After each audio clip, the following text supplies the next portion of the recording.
I'm brand new to fantasy, and ACOTAR was like a gateway drug for me. I finished the series about a month ago, and I've been really excited to make a video ranking the books in order of my least favorite to my favorite. So let's get into it. A Court of Frost and Starlight. It's not even fair to include this one. This one is a novella.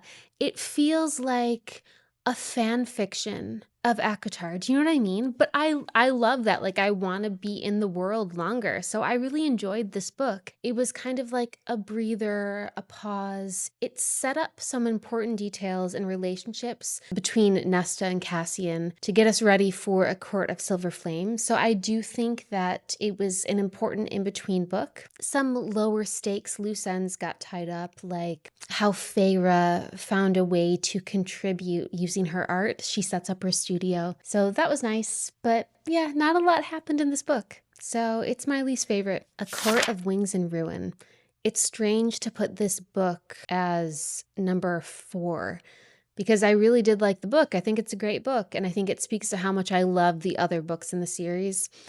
This one was a bit slow for me. So much of the story were the negotiations and the preparations for war. I did like the beginning of the book where Feyre was playing espionage in the Spring Court, and then of course the end of the book and the culmination of the war against the King of Hybern. Those parts were really engaging. But with that being said, I felt like the way some of the things were wrapped up were too easy, too convenient. Thinking back, wasn't it a little bit too convenient the way the Bone Carver and the Weaver of the Wood were killed? Here are these Death Lords who have been imprisoned for eons because they're so powerful that they can't be killed. That's the whole point. And then they just kind of vaguely fall in battle. I don't know. I don't buy it. In the same category of things that I felt were a little bit underexplained was how Amryn used the Book of Breathings to free herself from her Fae form, become her ancient, powerful self, help them win the war, and then decide to return to her Fae body to live out the rest of her days. I don't understand how it happened. And then there's Feyre, Nesta, and Elaine's father. I don't fully understand how he had such a strong connection with Vasa and how he was able to drum up these armies to sail across the sea to help them in this war. Maybe there is something about the Archeron family history that we don't know about yet that will be covered in book 6. I know it's a fantasy, but you still need a sense of what feels realistic, improbable, and straight up impossible within the rules of the world that Sarah J. Maas created. And I don't feel like I had a good handle on what those rules actually were. Next up, A Court of Thorns and Roses. Now, I struggled to put this one in spot 3 because I really did like this book. And it has a different feeling than the other books. This one feels so much more like a fairy tale, and it's got this spooky element to it that I really liked and I missed in the subsequent books. But I did have some mixed feelings when I first started reading the book. I was engaged. I wanted to know what happened next. I had a hard time putting it down, but I didn't know whether the reason I wanted to continue reading was because my mind was manipulated by the suspense, or if I genuinely liked the book. I think it was probably a mix of both. Some of the most magical moments in this entire series take place in the first book.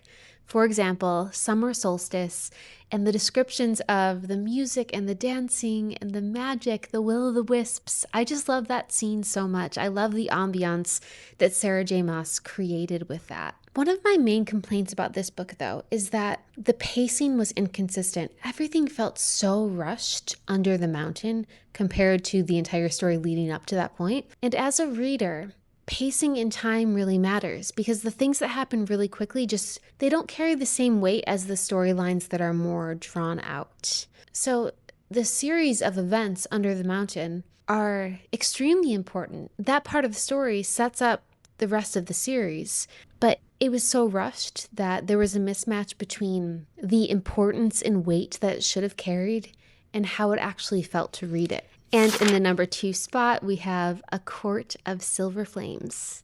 I admit I was not thrilled with the change of POV. I missed Feyre, I missed Rhys, I missed their whole storyline, and Nesta was just so difficult to love at first. She was so selfish and like casually cruel. in a tedious way. But it should come as no surprise, as I'm rating this as my second favorite in the whole series, that Nesta really grew on me. Her story grew on me, and I just ended up rooting for her. This is a story about someone climbing and fighting their way out of depression. The book reads like a how-to overcome depression, in my opinion. You witness how friendship, training, meditation, work help pull Nesta up from rock bottom.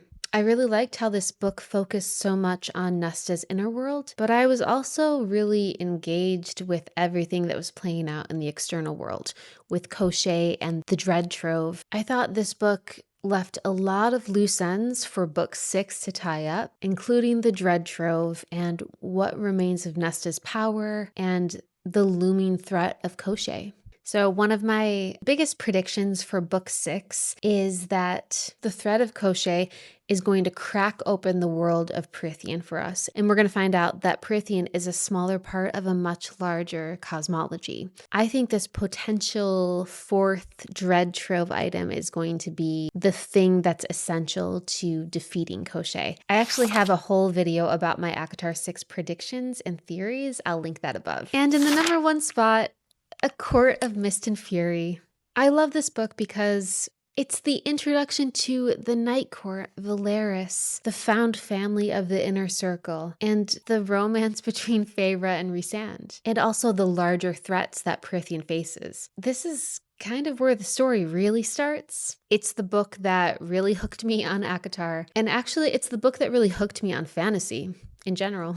So much was happening externally with this one. They were tracking down the Book of Breathings to neutralize the cauldron that the King of Hybern was going to use to take down the wall. There was political tension between the courts. There was the betrayal of Tamlin and the Mortal Queens and the making of Elaine and Nesta into Fae. Also, the cliffhanger is just insane with this book. I finished it and I immediately started the next one. Even though there was a lot going on externally with this one, there was a lot of similarities to A Court of Silver Flames in that we had Feyre climbing out of her depression. She trains with Cassian and rediscovers her body as a source of strength. Rhys literally gives her a job at the Night Court, so she finds a sense of purpose and agency again. And she forms friendships and finds her chosen family within the Inner Circle. Valeris and these people become the home that I don't think she ever fully felt that she had. And of course, my favorite part of this book was chapter 54 with Rhys's confession, when we learn what Feyre has meant to him all along. It's just such a great payoff for everything that was either mysterious or maybe misunderstood about Rhys. It's just such a great moment in the book when everything clicks into place. So that's my rating.